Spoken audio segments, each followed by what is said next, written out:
You guys, a lot of people thought when I come, I didn't want to talk about this, but said let me just address certain issues because it's like mostly with the post and then the typings, it's like people aren't getting the message clearly.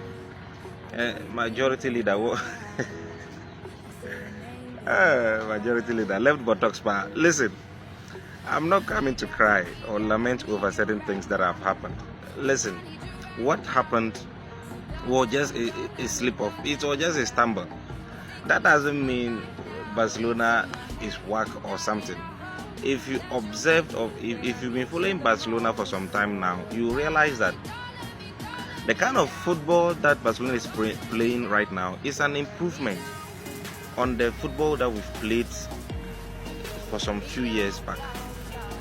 Honestly speaking, even after the red card, the kind of pressing that we were still pressing, I was actually impressed. Honestly, I was impressed. Why do I say so? You see, Hansi Flick's style is basically about pressing. So imagine you want to press for about 80 minutes with the player less. At the point, I realized that the players were tired, and it affected the game plan. Regardless, he stuck to his plan, and it almost worked out. It almost worked out, if not for one or two things. I don't blame the players for that. I don't. But what I want to talk about is, you see, Ter Stegen. Nobody is denying that Ter Stegen has been a Barca wall for some time. If you try to compare the time that he was brought in, look at Claudio Bravo. He had experience in La Liga. He was brought in from Real Sociedad. He had the experience, and then he was used as the La Liga keeper. Ter Stegen was used in the Champions League. So Ter Stegen has always been the UCL keeper for Barcelona, and he did very well. He's been doing so well to the point that Claudio had to be shipped out. He became the number one keeper for Football Club Barcelona, and he's been doing so well. But after 2016, he changed. There are several crucial matches that this guy participated in, and he's not been doing so good. Let's be honest. Under Xavi, the time we won the league trophy, you realize that he was literally the best player for Barcelona as at that time. But in the UCL, he's been making some repetitive mistakes that we cannot overlook. Let's call a spade a spade. Maybe it's time for Ter Stegen to hang his boots in Barcelona. He should move on. I believe there is a reason why Ter Stegen had not gotten the number one spot as the Germany keeper for a very long time now. Lucky for him, Manuel Neuer just resigned from the club international football. So he's having the opportunity to become the number one right now. But I blame Ter Stegen for it. If I'm to apportion blames, which I don't want to do, but if I'm to give a percentage of the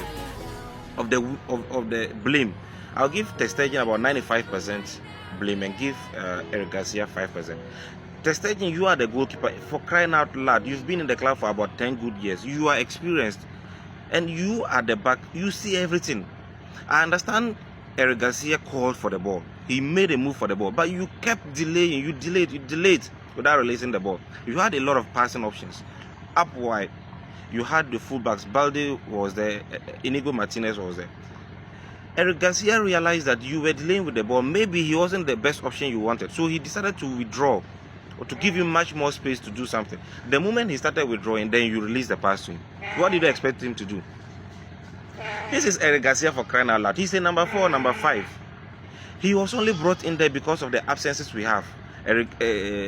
Marc Bernal wasn't there. So this is not Busquets. I think one of the matches we played with was it Villarreal at a point in time. Busquets was pressed with about three players or 4 press Busquets down, and Busquets managed. You gave him this tight ball. Busquets managed to shove off all those players, and he moved. Busquets is a different human being, irreplaceable. So as a goalkeeper, you should know the qualities of your players. You should know that this person is capable of this. This person is capable of this. This person is not capable of this. I think you wouldn't have issues. But when you start treating every single player like Xavi, Busquets, Iniesta, you begin to have problems. And Ter Stegen should know better.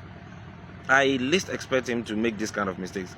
And not just that mistake. If you observe throughout the game, he made several mistakes, playing or keeping like an average, so anxious, and I don't know what was the problem. Look at the other goal. The ball is coming, and then you even close your eyes. For crying out loud, the ball was a shot, I understand. But Ter Stegen, you did better than this. You did better than this in those years that you were having a lot of competition. The ball came straight at you. You had to even deflect it into your own pools. It's sad. It's sad. And maybe it's time for Barca to start thinking about getting a replacement. I know Ter Stegen is still a very good goalkeeper. Comparing him to other players in the market, I don't actually see a better option. Well, there are better options, but the point is that how many better options do we have in the market? So replacing him might be quite difficult, especially with the financial situation at the club right now. So to get a very good goalkeeper right now is going to be tough. It's like buying off a player or a goalkeeper that a team is not ready to also release, and it's not going to be easy. So I think Ter Stegen just need a little competition. Last season, for instance, Inaki Pena was given an opportunity, but he didn't exactly. Well, I don't blame him. I blame the defense as a then.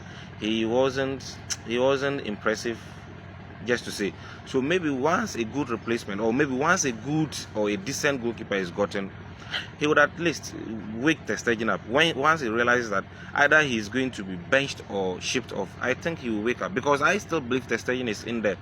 We've seen him defend the Barca colors with pride. Right now, I don't think he's motivated well enough, and he's not doing his best. I believe he can still do better. Once a competition is gotten, I'm very sure he will do his best.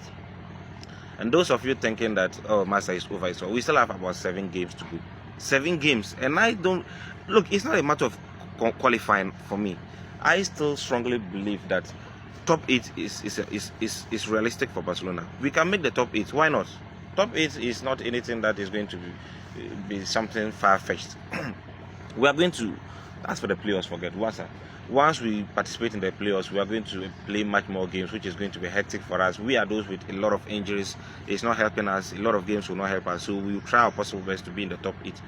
Imagine the kind of football we were able to play with 10 men. I even said, let's say we play with 9 men, because Lewandowski was not somebody that could press, because we had to press with less men. But that is what I didn't understand with Hansi Flick. He had to keep Ter Stegen, Lewandowski there for how long? I didn't understand. The moment, even if you kept Ter Stegen, why Ter Stegen? Come on. Even if you kept Lewandowski in there for that long, after the first half, change the guy. You left the guy there. How could we press? Lewandowski is not somebody that presses. Dan Olmo is injured. He's the one that normally help with those things. But since we're not even up to 11 players, get the guy off. Get somebody that can make runs, somebody that can press. So I didn't understand. That is one thing I didn't understand, why Hansi Flick left Lewandowski in there. So as for Barcelona, there's hope. There's hope. Me, I'm not bothered at all. I'm not. Dan Olmo is absent. Araujo is absent. McBenal is absent. Christensen is absent. What do we call it? Gavi is absent. Frankie de Jong is absent. How many players are absent that could have easily been starters for Barcelona? So as for me, I'm very optimistic. There is no fear at all. There is no fear at all. No. They say vindication is in the womb of time. Vindication lies in the womb of time, and very soon you guys shall see the rebirth of Barcelona, because I strongly believe Barcelona is back and Hansi Flick is cooking. Very soon the food will be ready, and you guys, don't worry, we are not selfish guys. You'll be allowed to chop with us. So guys, just tap cool and give Barcelona a chance. There are much more opportunities, and I think by then I only feel pity for Villarreal, because Villarreal is our next opponent, and the kind of aggression we are bringing along. Sorry Villarreal, I know you are not to blame, but Master, we are coming with a lot of hits, so you just watch out. The only good news as well was the what do we call it? Ansu Fati is back. Ansu Fati is back, my boy. The golden boy is back, and I'm so glad that Hansi Flick is giving this guy a lot of confidence. This is what the guy needs. The talent is there. The only thing this guy needed was a psyche. Psychologically, I think he's not ready. But once he's been given a lot of trust and confidence by the coach, Ansu Fati is going to be back. Ansu Fati at the left side, Lamine Yamal at the right. I don't know if you want to talk about Lamine Yamal because it's becoming too. Oh God, Lamine Yamal, the golden boy. We are starting the agenda very soon. Lamine Yamal for Ballon d'Or next year. As for top 3, Lamine Yamal should be there for this particular year's Ballon d'Or. Watch out, guys. See you guys in the next chapter. Adios.